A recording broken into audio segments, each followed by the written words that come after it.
There was a poor boy who went to the street to buy a horse and walked around in a large circle. The horses he saw were old and slow, or sickly and lifeless. None felt right to him, so he decided to return another day. As he was leaving, a group of horses rushed near his feet, and one gently nudged him. The boy looked down and saw a horse with ribs sticking out and dirty, tangled fur. There was no price tag and no owner nearby, clearly. No one worried about it being stolen. The boy laughed and patted its back. "You rascal, do you want me to buy you? You're thin as a stick, you won't work for years. Buying you would waste my money. Find another owner." The horse lifted its head and spoke. "Don't go. If you feed me well, I will repay you." The boy jumped back in shock. "How can a horse talk? If you have such ability, why would your owner sell you?" The horse sighed. "My master is an old officer who drinks all day in the tavern and forgets to feed me. That's why I'm so thin. No one wants to buy me, so he tied me here and left." The boy felt pity. He stood with the horse under a tree and waited. After a long while, an old officer staggered out of the tavern holding a wine gourd. When he saw the boy guarding the horse, his eyes lit up. "Little boy, are you buying this horse?" "Yes. How much?"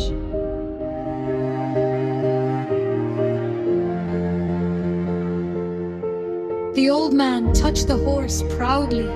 "Don't judge him by looks. He's strong and can pull a cart. Well, he deserves a high price."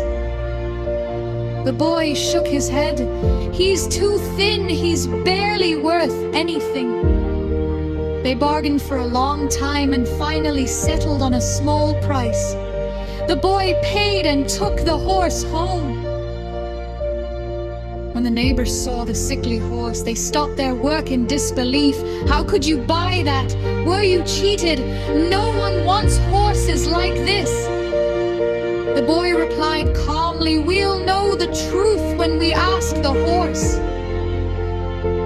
But no matter how he asked, the horse only lowered its head and chewed grass. It said nothing. The neighbors laughed and called it a trick. Angry and anxious, the boy searched the town for the old officer. But no one had seen him. Even the tavern workers denied. Knowing such a man, he returned home empty-handed. He thought about selling the horse, yet no one wanted it. At last he decided, better to raise it. If it recovers, the money isn't wasted.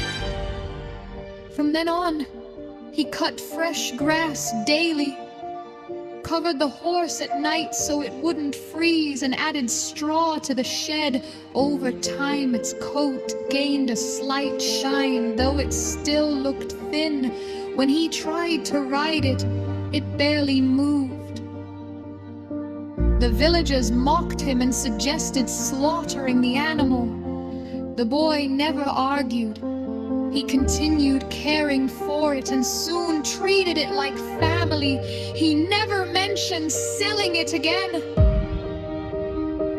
Years passed. The horse grew strong and magnificent, its coat bright and its steps steady like a lion. One spring day, while the boy prepared feed, the horse suddenly spoke again. "Master, you raised me with kindness. Now it's my turn to repay you." A visiting family dropped their baskets in terror, but the boy felt joy. "What do you mean?" "I told you before." The horse said, "Dress warmly and take me to your field. Bring a cart and empty sacks. You will see a surprise." Half believing, the boy obeyed. In the field, the horse yet forward and yellow pieces rose from the soil. The boy picked one up. Gold. He followed the horse, and every mound revealed silver and gold until the cart was piled high As he urged the horse to continue, a voice called out, "That's enough. Return my horse." The boy looked up and saw the old officer drinking from his jug. "This horse is my companion," he said with a smile. "I saw your kindness and let him follow you. The gold you have will last many lifetimes. Now he must return to me." The boy understood this was no ordinary man. He released the horse, walked to the officer, leant, and allowed him to mount. With a wave of his hand, they rose into the sky and vanished.